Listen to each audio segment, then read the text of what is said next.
Hola people, it's Si, your boy, aka the Mangunian. Welcome to Gunner Talk. I'm just going to have to start with apologies again, guys, because it's been a couple of weeks since I've managed to get something up. It's just been a rough time at the minute.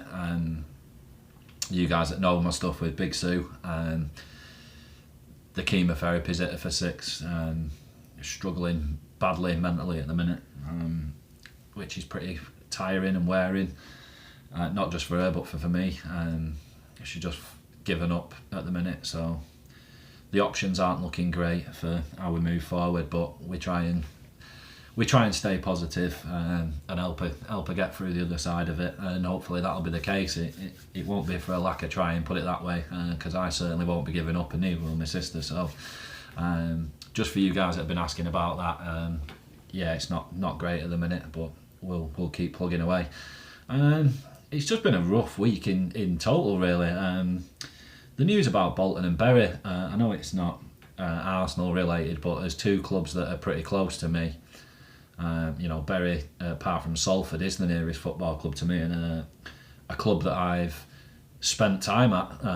I was a pretty decent player as a kid, played there for a while, played at quite a few of the local clubs.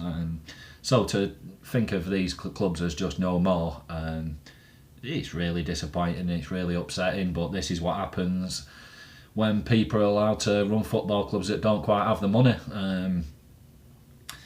And that's just how I see it. It's just the club's been run, especially I don't know too much about the Bolton situation. That's been something for me that's been going on since they were in the Premier League, and the investment that came then, that they were always going to go downhill for a while. The Bury thing's a little bit different.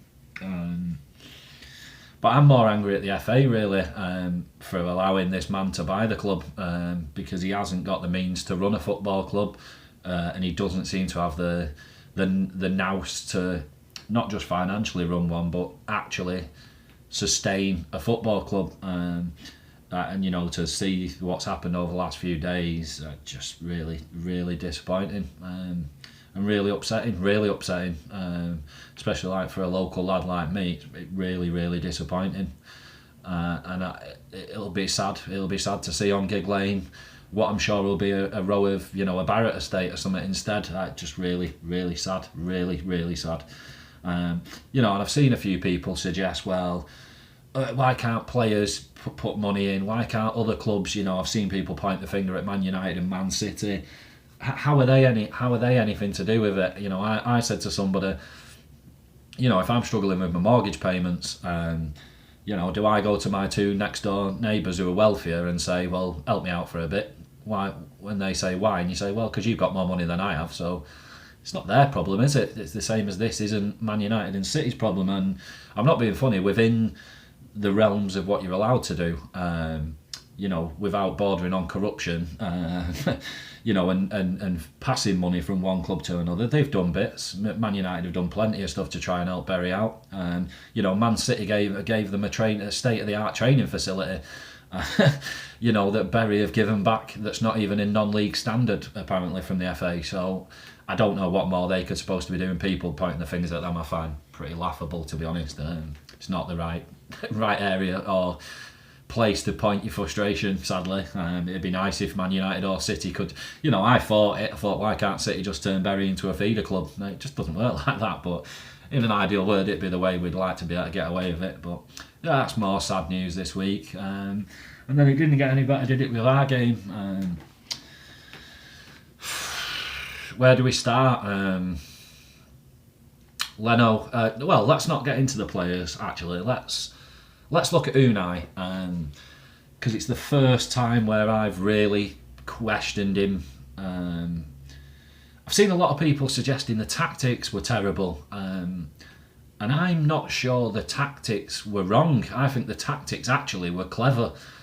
I think it was just very naive of him to trust the personnel we have to carry it out. I could see the way of playing this, so we went for like a 4-4-2 and a diamond in midfield of sort of four very similar type midfielders to me. And I think, personally, if we'd have had, say we'd have swapped out Torreira for Xhaka, and had a tackling midfielder at the base of that diamond, and then had two of the three of Ceballos, Willock and Guendouzi doing the up and down rolls, and then Mesut as the point of the diamond. So Mesut and Torreira at the top and bottom, and either Guendouzi, Willock, Ceballos in the other two. I think it'd have worked. I do, and I thought it was very clever. It just, with the personnel that he trusted, it basically meant that we were leaving Robertson and Trent Arnold up against Ainsley and Nacho in a one-on-one, and then we'd try and, if we could get through that, them to attack them, and we'd have numbers. So I understood the logic. It was just that those two were never going to win those personal battles, in my opinion. Although Ainsley didn't do too badly, Nacho for me got eaten alive, as he has done every game this season for me. So yeah, I can't really get mad at the tactics, and I do think that when we play them later in the year, I wouldn't be shocked if he goes for it again. But I think if he did go for it again, and then we've got the likes of Bellerin and Tierney up against those two one-on-one, and then it really opens it up, and then I think we could do some damage, because you saw in the first half, I think we had something like 30 attempts in the entire game, from what somebody said to me. So that's not bad, is it? It's not that we were getting shut out. We went for the you score one, we'll score two, and the reality is we're playing the best side in Europe at the moment. And I think that's another thing. It's because it's Liverpool. People don't really want to give them credit. Like, I sort of look and go, well, it's only Liverpool, but you have to acknowledge that they're a lot better than every other team in the Premier League, bar one at the moment. And you know, like say, I looked at the fallout, and then I looked at the table, and I saw we're third. You know, after Burnley getting that late equaliser for Wolves, and that ending as a draw, so it kept us in third. And I thought, look at it. You know, we're winning our battle. We're not in a battle with Man City and Liverpool. We are third, in my opinion, is the best we can hope for, and realistically we should be hoping for. And we're third, so I don't get the utter meltdown. I really don't. I really struggle to understand it in any way, shape or form, to be honest. You know, and I'm sort of looking, I'm going, well, we're getting beat by Liverpool on a weekend, United are getting beat by Palace.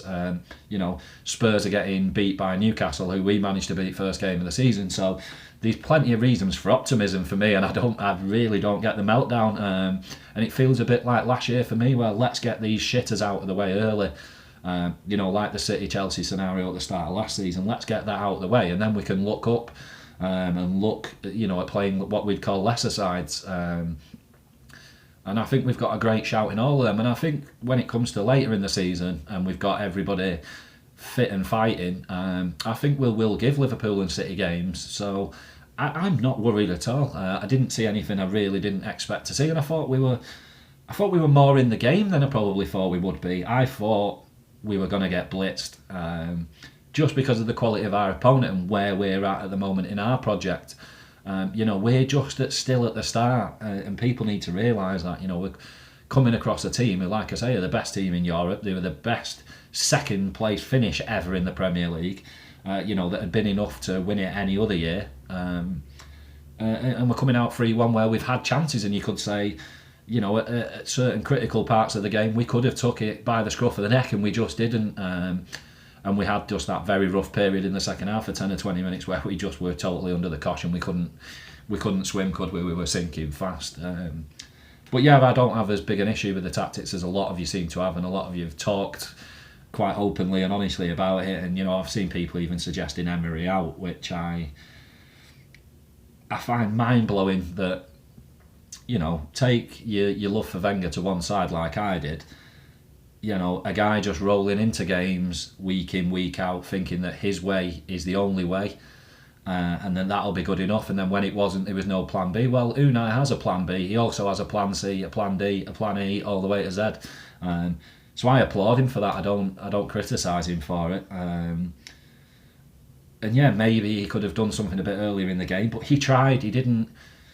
I can't really, like I say, I questioned him a little bit because I thought he was very naive, but I didn't actually dislike the tactics. I thought they were good, and I thought if you are going to look for a way to beat Liverpool, he might have found it. It's definitely an interesting one, and it was interesting to see your guys' takes on it. But I'm certainly in the positive frame of mind on this one. I think we've just got to keep looking up and with excitement, because I think we're just going to keep getting better and better. And like I say, for me, really, apart from a patch of that game, I thought Liverpool sort of struggled against a pretty, as it stands at the moment, fairly average Arsenal side, because we know these people to come in that are much better than what we've got at the moment. So I really have no gripes with it. I really don't, and I was quite happy with what I watched, to be honest. I saw way more positives than I did negatives. That's just my take. So let's get into them. Mr. Bernd Leno, the German wall in goal.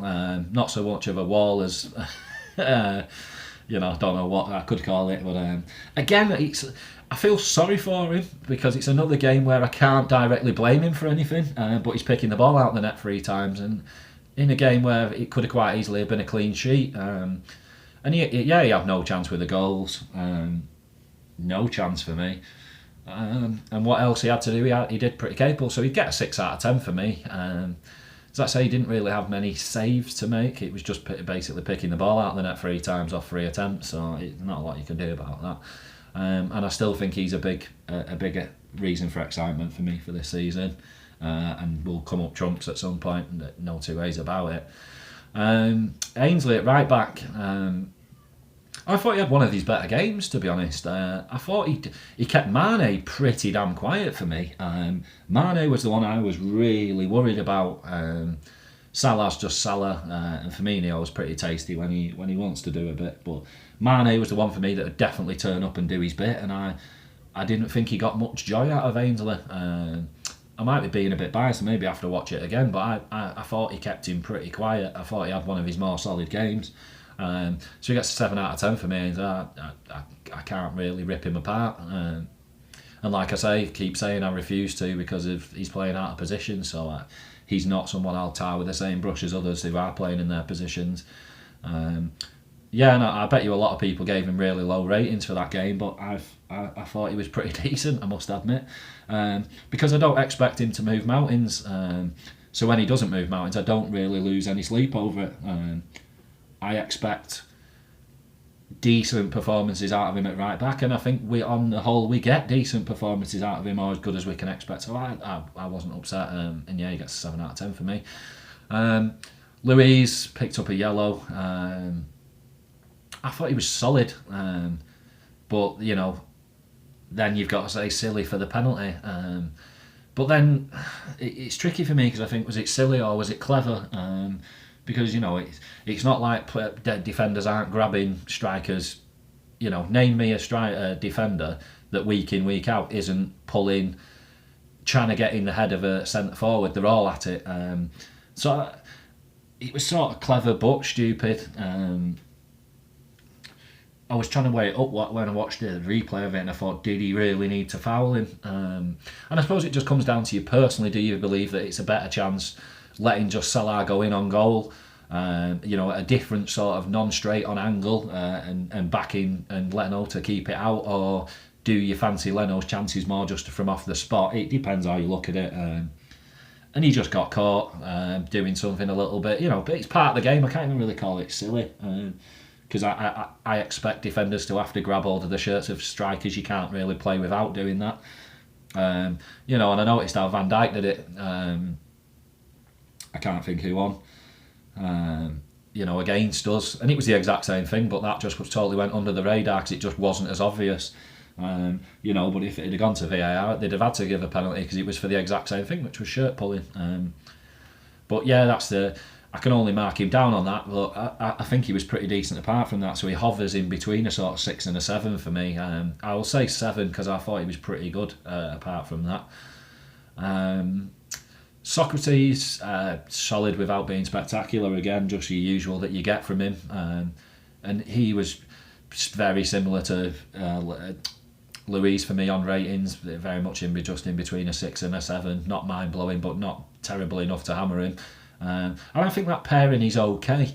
I'm sure plenty of people watched the game and went, oh, fuck me, they're just not good enough, these two. This is embarrassing, we're going to get battered. And you have got to keep reminding yourself of how good Liverpool actually are, rather than berate our defence. Why don't you just applaud their attack? And just as a team as a whole, they're very well organised, they've got it. they've got their setup now, their base that they can work from, and it works well. You can't argue with it, because it's got them to winning the Champions League again, and running an incredibly good Man City team within a few points of winning the league. So I'd rather credit them than discredit our lads. And we know the level. I think that's another thing. I'm never expecting Socrates or Luis to be world class. I'm just expecting them to be solid. And they're doing that, so I can't grumble. I really can't. I think our defence will improve again next year. Hopefully Holding stays fit when he comes back. Saliba will be there. I do believe we're going to go out and get a massive, what do you call it, like a very significant signing. I do think we're going to go out and get a Koulibaly or an Upamecano. And when Josh was saying stay excited, I think that's what he was hinting towards. I think that's the end now, where we're going to do some clever business, or we're just going to go out and spend what's necessary to go and get a Van Dijk type player. I'm sure Upamecano or Koulibaly won't come cheap, but are they worth it? Yes, in my opinion. Like I say, look at the way Van Dijk, it's not just his own playing ability, what he then means for the stability of the rest of the defence. You look at your Lovrens, your Matips, they're not world class, they're not close to it. They're very much like our centre backs, they're just solid. But with him next to them commanding, they go up a notch for me, and that's what we're just missing at the moment, is someone to really galvanise the rest of the back line. Luis, if he didn't have his tendencies, I say, could be that man, but he's not. So it's just a tricky one. But like I say, I would rather applaud them than hammer our lads, because it's just not. It's counterproductive at the minute. So I'm not getting involved in it. Nacho, he's just. I've seen people talking about this rumour that he's leaving, and I'll be delighted if he's gone, because I just don't rate him. I never have. I thought he's always been an average player that's coasted, and I know a lot of you will say he's been a brilliant servant. He's been a brilliant servant because he's been allowed to. He's been under no pressure for his position. I think if we'd have got Turney 4 years ago, Monreal would have been gone a long time ago. Gibbs, and some of the other players that we've tried there, they've just not been better than him. And that's not to say he's setting a standard that's that good. You can't go past him or emulate it. It's just that what we've had has been worse. And so that's why I don't really give him much credit. I'm sick of hearing this good servant stuff. Been a brilliant servant. I said it about Koscielny. I'm just getting fed up of hearing it now, because I think we've been rating people based on things out of our control. It's just such a tricky situation, but he got eaten alive all game for me. I just, like I say, when I saw that's what Unai was going for, was sort of pitching him directly just head to head against Salah, I just thought how. That's, like I say, where I thought his tactics were very naive, because I thought how you've been watching now last year the same player I've been watching for 4 or 5, and to think he's got it in him to put it up to Salah is mind-boggling for me. I don't think he had it to put it up to Salah 3 or 4 years ago, never mind now when he's massively on the decline. And I know some people saying he had a very good game the week before, and I think some of you need to go back and look at it, because I thought he was embarrassingly bad against Burnley. Really, really poor, really poor. And a lot of you said, he made some really good tackles and stuff. And I think if you go back and look at it, he's making those because he's making up for his original mistakes. And the amount of time I wrote down, I can't find it on my pad, I just put a tick every time he was on the wrong side of an attacker. His positional sense is fucking diabolical for me. And that's something he's never got good at. A lot of people say he's a better defender than Kolasinac. I'm very out on that one. I think they're both as poor as each other, and I'd say Kolasinac brings more in attack, so that's why I prefer him. I don't think either of them bring anything good to our defence. Nacho especially, he's not got the legs, he gets caught out of position. And like I say, I noticed it just on a couple of corners and throw-ins. He's not even stood on the right side of a man, and that is defending 101. You learn that shit when you're 4 or 5, to be goal side of your man. So I just can't. He gets a 4 for me. I can't rate him any higher, and I just can't wait to see the back of him. I know that's going to ruffle some of you guys' feathers, but that's just my opinion. I just don't rate him, and I think the sooner we can get him out, the better. I've seen people saying, well, that leaves us very light at left back. Well, having him leaves us light at left back because he's basically non-existent. So I don't know what the solution is, but he's not it. And let's say for people suggesting that he leaves us I just don't believe it. I think we can struggle through with somebody backing up Kolasinac at left back till Turney's fit, and I don't think we'd be any worse off. I think I think some of you are just so used to watching Monreal that you think that the option of somebody else playing, you don't like it, because it's the unknown. And I think you need to get with the programme a bit, because I've said this, I know I commented on it the other week when people were saying, well, it's not fair on Chambers now that he's not been knocked out the side. And I was like, that's how a squad works. And that's, again, a problem for me, is that we've had no competition for places. So when there is some now, some of you feel that players that are shuffled in and out are being treated badly, when that's exactly how a squad should be run. So I'm frustrated with certain things at the minute, and mainly our own fans. I just don't get the mindset of some of you. I really don't.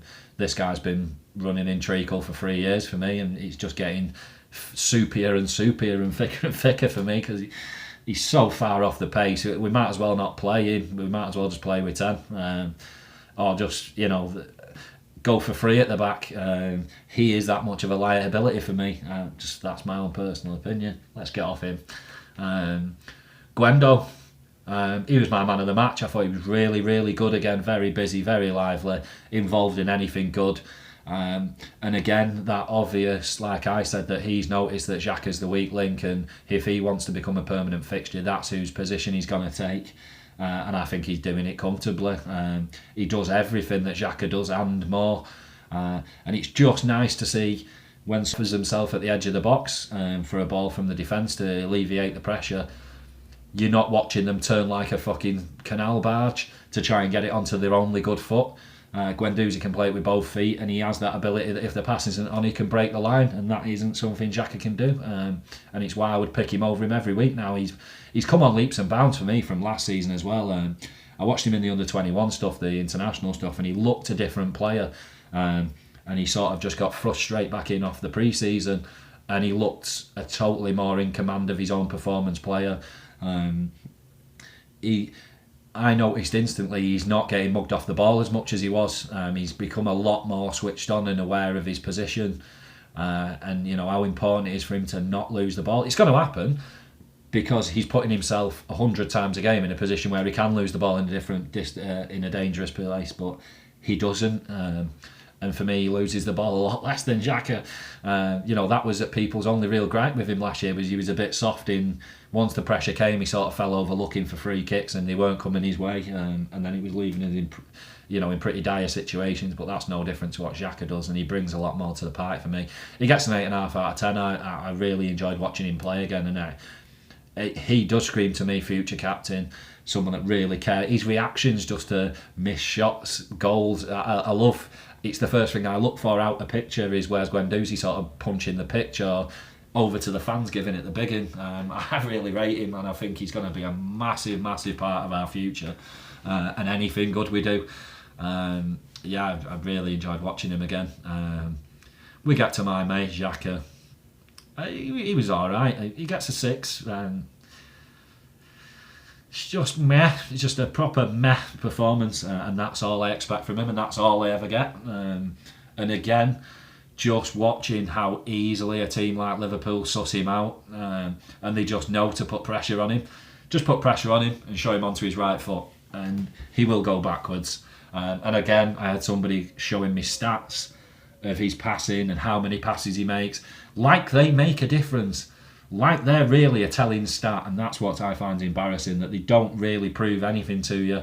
And when I actually looked at this list of players that had passed the ball the most and completed passes and successful passes, most of them are centre-backs. And this is what I said, I think we've got Xhaka in Luiz now. I don't think we need him. I think we can free up that position in midfield for somebody that can step out of defence and maybe look to play a long ball. We have that in Luiz now.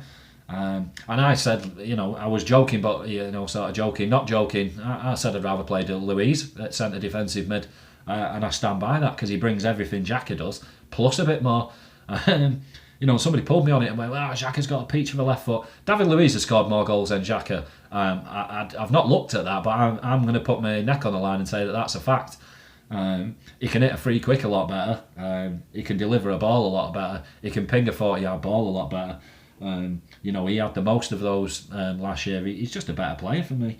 And like I say, we need a defensive element in midfield. I keep telling you guys, if we play the big boys with Granit Xhaka in our midfield, don't expect to get anything out of the game. So as soon as I saw that he was in the lineup and not Torreira, and then I looked at, we'd gone for this sort of him, Ceballos, Guendouzi, Willock overloading the midfield, I knew we were fucked. I knew we were in trouble. And maybe that's why I'm, again, not particularly shocked about the end result. And like I say, anytime he plays against the big sides in big important games, he'll get found out, and we'll get found out, and we'll come out on the wrong end. That's just it for me. I've got nothing positive to say about the guy, really haven't. I just can't wait to see the back of him. And again, it's the same thing. I think some of you that are still going, he's really important to the way we play. You've had an insight now into how good we can play without him, and you're still leaning towards him, and that makes me think he just needs to go. And then you'll actually get the reality. I put you guys in the same boat, the ones that cried over Jack leaving until Guendouzi looked pretty good, and then you're all like, Jack who? The same with Ceballos now with Ramsey. You're all crying about Ramsey a month ago. Ceballos plays out of his skin for a game, drops a 9 out of 10, and all of a sudden no one knows who Aaron Ramsey is. And I feel the same with Xhaka. And a lot of players, somebody was saying the other day about legends, Emirates legends, and I thought, there isn't any. There fucking isn't any. There isn't anybody who deserves, apart from giving them credit for staying for a while. What are you patting them on the back for? Ozil, no, not even close for me. Koscielny, possibly close, but not really. I thought the most Emirates-worthy legend, if you're going to go there, is probably Walcott, and how bad is that? He's done way more for the club than other people. I just have to laugh at people that keep supporting Xhaka. And I only think the only way you'll get help now, rather than me laughing at you, is just that he'll leave, and then you'll watch somebody else go in his place, and you'll do like you have done with the other guys, and you'll just forget he ever existed. And in a year's time I'll say, do you remember that shite guy that you used to back all the time? You go like, who? What did he play for us? Let me Google it. I just don't see any value in the guy. And like I said, at the start of the season, Mkhitaryan, Mustafi, Nacho, Xhaka, if those four are part of our first team setup, don't expect any better results. So like I say, while these guys keep getting picked, like I say, I looked at it and I saw Monreal and I saw Xhaka, and I just thought, right, it's 9 versus 11. And that's just how I'm looking at things with these guys now. And you look at someone like Fabinho that's playing the same role at the other end, it's like night and day. Watching the way he went about things compared to Xhaka, I thought it was embarrassing, I really did. And one looks like a Rolls Royce and one looks like a ham roll. I just can't get on board with the guy at all. And I'll keep getting told I've got an agenda. I don't. I just can't enjoy. I don't enjoy watching the guy play football. I don't want him to be shit, because I'm an Arsenal fan. I want every Arsenal person that ever holds up that shirt and gets that pen out and to be brilliant. But he's not, and he's not even average for me. Not consistently anyway. And again, there was a real dumb tackle in the first sort of 5 or 10 minutes that I'm just thinking, what the fuck are you doing? Just clearly, just a moron, just an absolute football-based moron. He could be the most intelligent guy on the planet off the pitch, but on it, he's got fucking rocks for brains. And like I say, granite between the ears, Xhaka. And nothing's going to improve while he keeps getting picked. And he's a big worry for me, that how long is it going to take for Unai to realise he shouldn't keep leaning on him, because he just lets him down. It's very the Wenger arm over the shoulder for me, and that's why I started to get fucked off with Wenger, was that you putting an arm round and there, don't worry mate, there's always next week. You're doing that, you're putting your faith in the wrong players who aren't ever going to win it. They're not ever going to repay your faith, and I feel like he's on that journey now, where it's just for me how long he takes to suss out that certain players can't be relied upon. It looks like now Nacho is sussed that out. El Neni's clearly sussed that out. Mustafi's clearly sussed that out. I think he keeps leaning on Mickey, but it can't be that long before he susses it out with him. And Xhaka's the same. They're the two now left.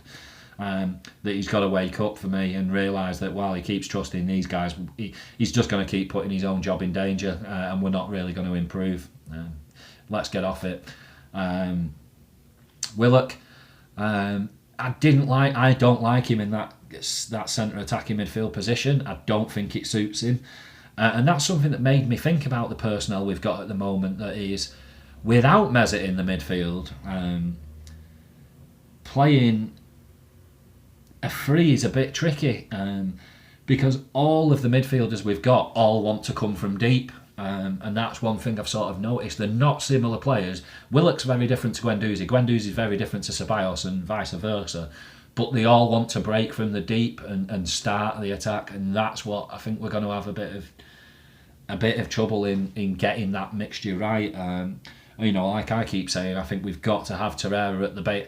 Any midfield for me against decent opposition that's going to work has to have Torreira at the base of midfield, because he's the only one that can tackle. I don't know how many times I have to keep saying this till I'm blue in the face.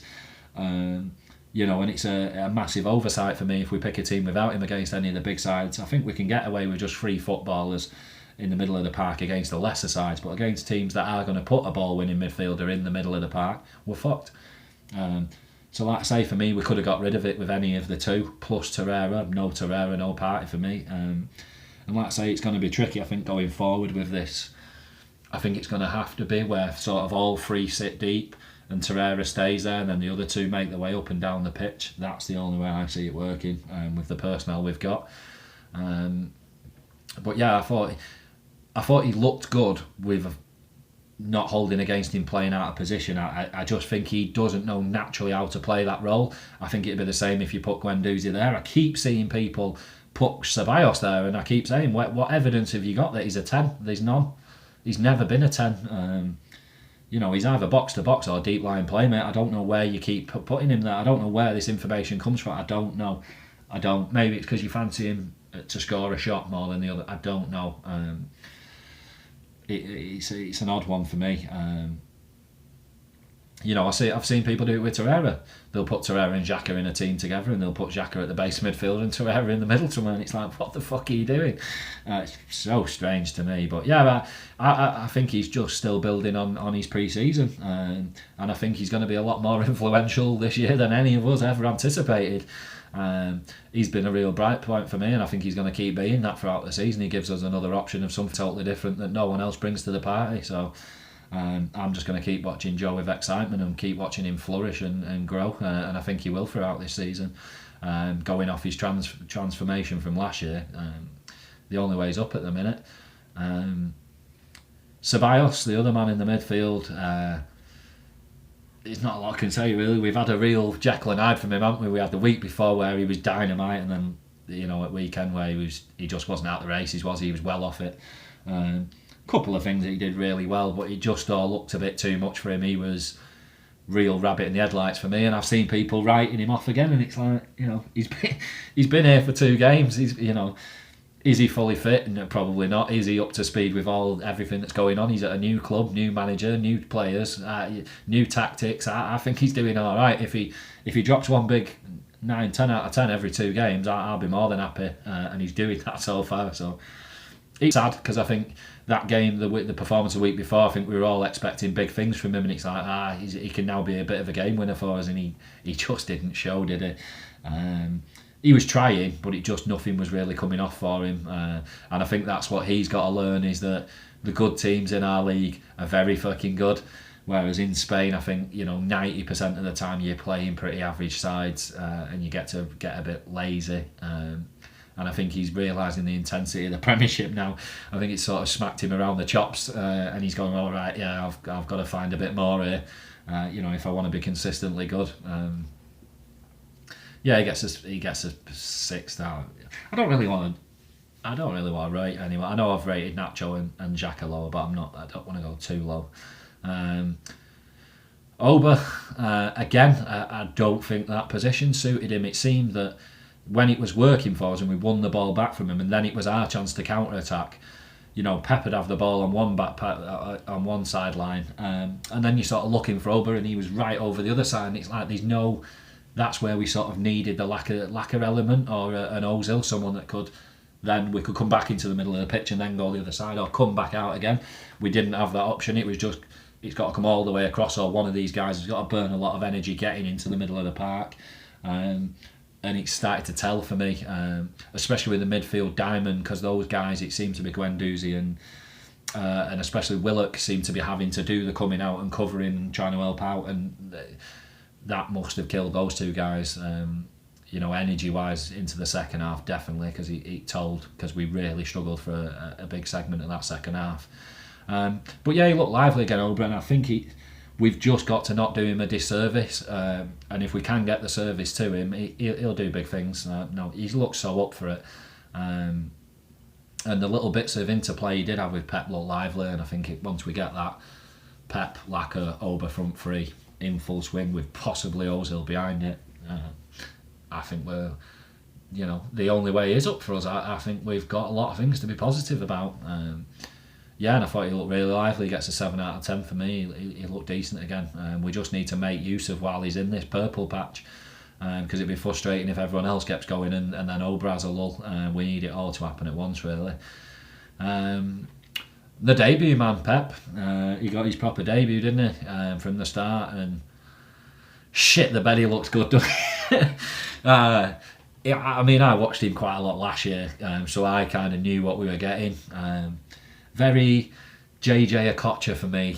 He will just stand on the spot and do a little Irish jig, and he'll make you look like a dickhead without actually touching the ball. And I thought it was really interesting to see just how fucking shit scared Liverpool were of him. This is, best defence in the league apparently, but VVD's giving him a 20-yard fucking pass, and like a gap, and Andy Robertson. This is a guy that people talk about being the best left back there is at the moment, and he absolutely had him on fucking strings. He any time he wanted to, just through a shift of his weight, left him for dead on numerous occasions, and embarrassed. It wasn't just like he's breezed him a little bit. He was dropping bodies, wasn't he? He was really fucking impressive. And like I say, the fact that Van Dijk wouldn't go within 20 yards of him screamed volumes to me that we've got a guy here that terrifies the living shit out of people. He's frightening. And again, when he had that chance where he broke off the left hand side and he put Robertson on his arse like he wasn't even there. It just that quick shift from his left foot to his right foot, 2 touch, and bang, he was going past him. There was not for catching. And it was just a shame he didn't have a go with his right peg, trying to get it on his left, and he didn't quite get it out of his feet, and it was a very Iwobi-like finish. Disappointing. Just not quite that killer technique, but this guy's got it. He's just going to need a bit of time, but once he gets fully settled and adjusted to this setup, I honestly think we've got one of the best players in the Premier League. Not to go too over the top, but there's so much room for encouragement. When he was doing it in the game before coming on as a sub, you're like, well, he's against tired legs a little bit. Yeah, he'd be playing on adrenaline, blah. You give him a bit of leeway. When he's doing it right from the start against Liverpool, who people say are the best defensive unit going, it's like, take note, because the guy's fucking good. And like I say, I think he's going to have defenders running scared. And that works in our favours, because if they back off him, he's going to do some damage. And if they try and overcompensate by putting a couple of men on him, well, that just leaves more space for the likes of Lacquer, Ober and Ozil or whoever. So it's win-win for me in this situation. I'm fucking really excited to keep watching him play. And I think that's what we needed, was a bit of, I think we had it in Sanchez a bit, someone that'll get you out of your seat when things aren't going too well and just gives you that lift of putting a smile on your face in the downtime and the down moments. And this guy does that, where somebody I mentioned it to me, was like, yeah, we're getting beat, we're getting walloped, and this is going to be a cricket score, but how much fun is it just to watch him keep putting Robertson on his arse? It's like, I totally agree. It's a massive upside to me, and it's something we needed, real direct player that will just keep putting people square. And he's going to keep embarrassing people and making people look stupid, and I for one can't wait to watch more of it, because it's great. And he gets an 8 out of 10 for me, just behind Guendouzi for our most influential player for me, definitely. And like I say, just a bit unlucky that the couple of half chances he had, they were better than half chances, but he just didn't take them, because I think we had him a little bit shell-shocked at that point, especially if he'd have scored. I just don't think, like I say, I don't think they knew how to deal with him, and I think they were totally caught off guard with him. I just don't think they knew what to expect, or to expect him to be quite as frighteningly good at murking people as he is. A massive positive from that game. That's how you can do it against Burnley. It's doing it against the proper sides that that's tough, and he made Robertson and Van Dijk look like fucking two tight as brambles for me, so I was well impressed. Subs, bit of a tricky one. I'm only gonna Torreira came on for Ceballos. First half I thought we were okay, I really did, and like I say, I thought we had the chances, we just didn't quite get it right. It just, on another day we could have gone in 2-0 up at half time. Just wasn't to be for us. It's not a reason to lose the plot. But the second half for me was worrying, where that's then where I wanted him to change things up a bit. It needed to go back to a 4-4-3 for me, because the four in midfield, although we had the numbers, they weren't the right personnel and we were getting walked all over. And that really went up a notch for me after half time. I think Liverpool sort of must have said they're there for the kill here. If we just raise it 10% at the start of this second half, they won't be able to live with it. We'll blow them away and then we can coast for half an hour, and that's sort of how it worked. Until Torreira came on in the 61st minute, and I thought it made such a difference. Just to have someone that can read a pass for interceptions purposes, positionally very good at the base, and energy wise, and I've noticed just when he's come back this year, he looks like he's more willing to step out as well and play a pass and look to play a bit more football. So I found that really encouraging. I think he's going to be massive for us this year. I know a lot of you think that he dipped last year. I personally don't blame him for that, because I think we just totally overplayed him, because we all, as soon as he came in, we all went, yep, this is what we've been asking for since Vieira, this is what we've needed, an upgrade on a Coquelin type, a ball winner, Denilson, those sorts. This is what we've been screaming out for, and I think Unai realised that as well, and it was like, right, well, we just keep playing him, and we just keep playing him, and just keep playing him, and just keep playing him, and because all of our games felt really important, because we had to try and win the Europa or progress in the Premier League to get the Champions League spots, we couldn't afford, and I think we've still got a bit of that problem this year, is that we can't really afford to not play him. For me, it was Bielik was the obvious backup to him, because I don't want to see El Neni anywhere near the pitch, and Xhaka can't defend to save his life, so they were the only alternatives. Bielik's gone, so now for me the only alternative to him at centre defensive mid is Chambers, and I think he's going to get used at centre back, so I think we're going to get left bare in midfield again a lot this year. But yeah, I think we're so much better, and I thought, again, I'm really impressed with the way he took his goal. That little Cruyff touch when it was trapped in between his feet just to get it out of off his left foot onto his right foot to shot, I thought was really, really clever. And I thought, the likes of Laka would be really impressed with that. Eddie and our strikers, I thought that was really clever footwork, and something that they'd go, well done, sir, because it wasn't the easiest thing to do. And like I say, I just sort of imagine Xhaka in that position. He just tried fucking hoofing it out from under his feet and fell over. The guy's not got the technical ability. But Torreira has, so maybe he is more than just a central defensive mid. Maybe we can utilise him a bit more like Chelsea are doing with Kante, that's sort of gone in this transition position now. It's definitely interesting, but he is the only one for me that should sit at the base in the midfield. It's no good, although he's probably not the best ball player from there.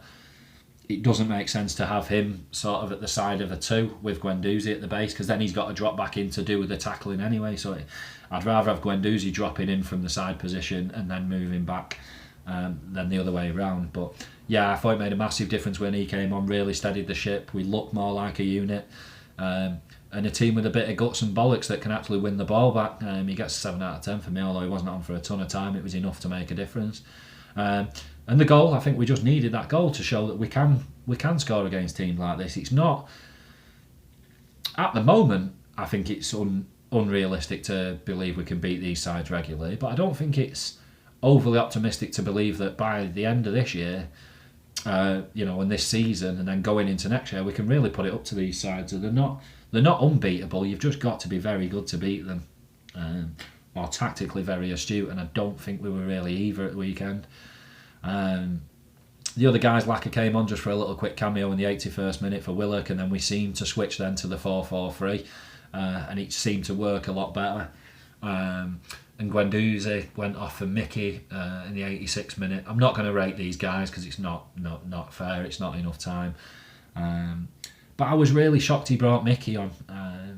Maybe he did just want that older head, but I would have much preferred Nelson or Saka to come on and really just try and go at them, maybe just try and get them thinking about us a bit more, because I think it was just all a bit too comfortable at 3-0, 3-1. And let's put a rocket up their arse and make them realise we are back a bit, and we're not going to make life easy for people. And I think, like I say, given a bit more time, excuse me guys, for cohesion and to gel, I think we will put it up to most teams in the Prem. And like I say, that battle that we're in with United, Chelsea and Spurs, and whoever else wants to join in for that top, third and fourth places, we're winning it at the moment. We've got Spurs next, the North London derby.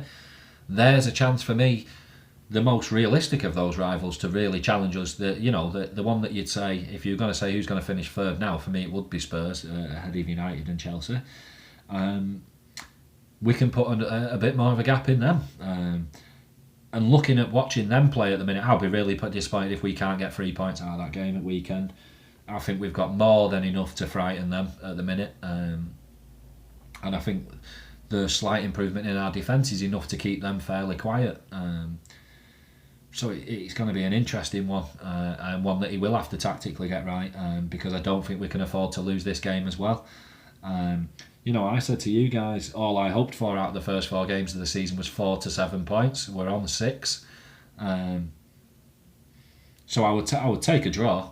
I'd prefer a win, but I'd take a draw. I think the one imponderable is getting beat. I don't think we should be open to that idea at all, because I think as it stands at the minute, we're probably as good as Spurs. And we've got a few more really exciting players than they have that could really turn the game on its head. So I'd like to think we're going to put in a real good performance at weekend, and we're going to have to, because one thing you can guarantee, Spurs will work hard. They're not just going to roll over and let us finger fuck them, are they? They're going to battle, even if they're struggling or not. So it's there, but yeah, I wouldn't be losing hope, guys. Like I say, I've not been on Twitter much the last few days, like I say, because I've just been concentrating on trying to get my mum better and talk some sense into her and get her to stop giving up. And it's hard when somebody's just saying no to everything you suggest. You want something to eat? No. Well, you've got to eat? No, I don't. Well, let me get you a drink? No, don't want one. Well, you've got a drink? No, I don't. That's what I'm dealing with at the minute, so I've not really had time for Twitter. But when I went on there, I thought I'll have a look just to see what you guys are saying after the game, and I just felt fucking embarrassed. And it seems more and more of you are getting into this shouty, ranty, this works for clout mindset, and it's really starting to fuck me off.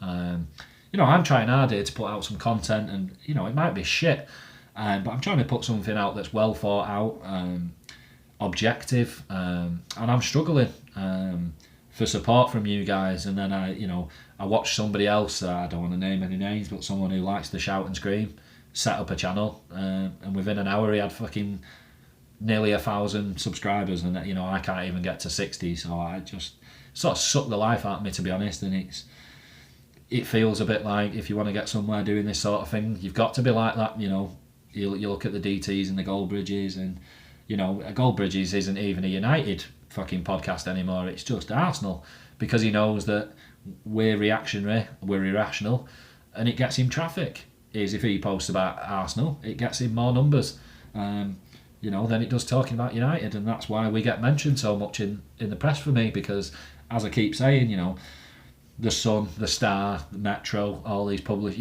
absolute rags, they're not going to ever stop talking about us, because they know as soon as they put anything out, whether it's silly or sensical, you're all going to tweet them straight away saying you fucking rag, get in the bin or whatever, and that's what they want. That's, they are from the school of all publicity is good publicity, and you're buying into it, and it's the same, Heavy D, if you find him funny or not. If you don't find him funny, just don't react. I keep saying it, don't retweet this stuff, just screenshot it if you want to let people know what you're moaning about. But if you say some fat dick with a fucking wrestling belt and a wig on is pissing you off, I think we all know who it is. So I don't think you really need to, like I say, you're enabling their behaviour rather than being a detractor. And although you would say you're a detractor from it, what you're doing enables it to carry on. So you can't win like that. And yeah, guys, just please, obviously I'm running this like a bag of shit at the minute. It's not regular. I don't know what I can really do. But you know, I have reached out to some of you about help, and it's not really been forthcoming. There's a great little group of you guys that are awesome, and it sounds ungrateful of me to moan, but it's not aimed at you guys, and you guys know who you are. I would hope that you know who you are because I've told you. But you know, it bugged me. Like, I asked a couple of people to come on and have a chat with me, and you know, these couple of people said, "No, I don't really do that sort of thing." And then I came on yesterday and I looked, and they've been asked by more well-established podcasts, and they've said yes. So what can I do about that, guys? You know, if someone's not going to tell you the truth to your face, there's not a lot you can do about it. I'd much rather somebody says to me, "Si, what you're doing, shit. Just knock it on the head, don't bother." Or until you get it going, or it's even remotely professional, you can fuck off. To say they don't do it and then to go and do it with somebody else is a bit of a kick in the teeth, but hey ho, I'll get over it. And like I say, well, there's still a few of you guys out here enjoying my sort of insight, whether you want to call it that or not, or just my bullshit ramblings, thank you, because it's a bit of a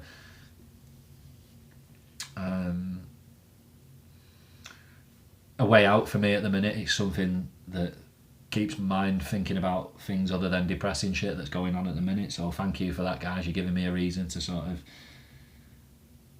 a bit of headspace, a bit of something different to think about, a bit of something to get the cogs churning. So I love you for that. Thank you very much. Right, I think that's it, guys. I can't think of anything more to talk about. One last thing that somebody mentioned to me. I've been lent on my arm, I've got a dead arm. The Josh Cronker stuff. Somebody asked me about last week, and what do you make of it? I don't make anything of it. I think he's just talking for talking's sake. I'm not really gaining anything from, you know, a lot of us wanted more communication, and you know, a bit of insight into what's going on. I don't think he's really giving us that. I think it's a lot of business spiel. You know, it's like people suggesting that I've raised this point already, at the protest and that, and the weak air to you stuff. I think it's very coincidental that he came out and said what he did a couple of days after, and you know, he said it in his own words. You know, name me a successful sports franchise that runs off listening to fans or doing what fans say. There's no such thing, because the majority of us talk shit and would run the club into the ground within a week if they had their way. So, you know, what more proof do you need that it was nothing to do with it? The fact that the guy's actually telling you no, and I fully agree with him. I don't think they particularly care what the. I think they do care what the fans think, but only to a certain point. After that, I think they don't give a fuck whether you like it or not. And that's just my honest opinion. But yeah, I've not really. I've watched these interviews a couple of times, and I'm not really gaining anything from him. You know, I was a bit disappointed by listening to Ornstein on the Arscast Extra, and him talking, and he was saying it was a sort of surprise that Josh was there, and he said something about, he asked if the main man had been coming, and Josh sort of said, the main man's already here, mate. And I thought, you know, this is another reason why I'm not a massive fan of Ornstein, because I thought, you are a serious professional journalist, mate, or you like to call yourself one. Don't you look into their other sports franchises, you know, because if you did, you'd know that this is the way it goes, and that Stan sort of makes the decision to buy in, and then he sits back, and then Josh comes in, because that's what he does at all the other sports franchises. He is the man. So why he was surprised by that is beyond me. Just lack of journalism, in my opinion, just not done his research. And I thought he was a bit embarrassed. I thought it came across a bit embarrassing, and I think Josh seemed a bit embarrassed by it, to be honest. I thought it was a really naive, silly thing to come out with, really. But yeah, I've not gained much from what he said. I'm sort of now at the point where just go back to not really saying anything and just keep proving it. You know, we don't need you to give us a weekly update if you keep doing what's necessary. And you know, it was like some of you had a go on me about the get excited, and then we brought in sort of Pep, Ceballos, and I said, well, it's not really exciting, is it? And someone said, you miserable prick, and it's like, no, you're misinterpreting what I'm saying. These are exciting signings, but I'm not going to jump up and down because you brought 4 players in, because in my opinion, that's the fucking bare minimum we needed this window. So I'm not going to applaud the numbers, because we needed that. That was a bare minimum requirement for me. If we wanted to progress in any slight way this year, we had to bring in 4 or 5 bodies, definitely. But I will give him credit for the type of players, because they're not just anybody's. They're somebody's, and you can see that, all right, Ceballos might be on loan, but there might be the opportunity there to take him permanently. Would that be a bad thing? Definitely not, going off what we've seen so far. Pep, you look at him and you go, here's a guy who could do some damage for us for easily the next 5 years. And that's how I've looked at some of these signings. Saliba, not here. That impressed me, that they were willing to do a deal where they knew they were going to get hammered for it, because we were going to all go, well, we need a centre-back now, but they still went and did it against all of your advice and all your whinging. That says to me a strong board that will do what they see as necessary, not go with the whims of the fans, because I don't want that, because if that was the case, we'd have bought some fucking Solomon Kalou 2 windows ago. So I'm glad they don't really listen. I think it's a tricky one. I want them to listen, but not too much. I want them to listen more about the atmosphere at the ground, match day experience, that sort of thing, rather than us lot deciding, if Arsenal start putting up polls on Twitter saying, right, which one of these 4 should we sign, and then we go and do it, like, I wouldn't be, it's never going to happen, but that's not the way I'd want fans to be involved. So yeah, I kind of couldn't gain a ton from it. And like I say, for me, I just think if they can keep doing what they're doing, I don't need to hear some bullshit from Josh once a week. It's an odd one at the minute. It really is. I'm just not sure how I sit on it. And I look at it compared to other clubs and I go, why haven't they got board members and coming out once a week and having the need to keep fans in the loop? They don't. So I don't know why we're suddenly feeling like we have to. And people go on about this week edu, which gained momentum, but let's get it right. It was 100,000 people, which that's nothing. I don't know how many followers Arsenal have on Twitter, but it'll be in the millions. I don't know how many fans they have worldwide, but it'll be in the millions. So to suggest that 100,000 people on Twitter are going to make them do anything is fucking beyond the realms of possibility for me. But I do think it maybe worked in that they might have thought, right, this possibly is getting to a point where it's going to get like the end of Wenger again. And I think if they'd have done nothing in this window, I think that's exactly what would have happened. But I think they were always going to do something in this window. Because, like I say, I think the bare minimum, in my opinion, we needed was 4 or 5 players. Bare minimum. So that was always going to happen. So I don't really see why I should be shocked or impressed that it has. Like I say, I've just been impressed with the actual players. Because I wouldn't have been upset with a Ryan Fraser. That's harsh to call him out. I'm not calling him out at all, but I'd have been happy with it. But would I have been impressed? No. It'd have just felt like it's all we can do at the moment. And like I keep saying to you guys, I want the best we can get, not the best that's available. And I feel in Pep we did that. Centre midfielders, money-wise, bringing in Ceballos is probably the best we could have done. It's hard to really go against it. Martinelli and Saliba are probably the 2 that you could go, well, I'm not so sure about that, but I think you'll, in another 2 or 3 years, they were very clever, shrewd signings, for sort of 30 million total for the 2, 30 to 35, and I think we're going to end up coming out well on top on those. So, yeah, plenty of things to chunner on about. I'm going to stop now because I'm just waffling.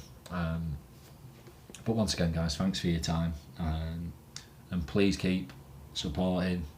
Like I say, if you can help me get this into a better place, you guys know that I'd like to get on a different fan every week, going through player ratings and match analysis, but I don't really know how I do that. I've been trying to work it out on my phone, because that's how I'm recording these at the minute, just on my phone. That's what's sending the voice and the movements out of sync a lot, is that I can turn off all my stuff, but it still dings my phone, and it's what sets the screen out of sync. So I could maybe do them on my laptop from now on, but then I don't know how I then integrate somebody into that on a phone call that it's then recorded out loud.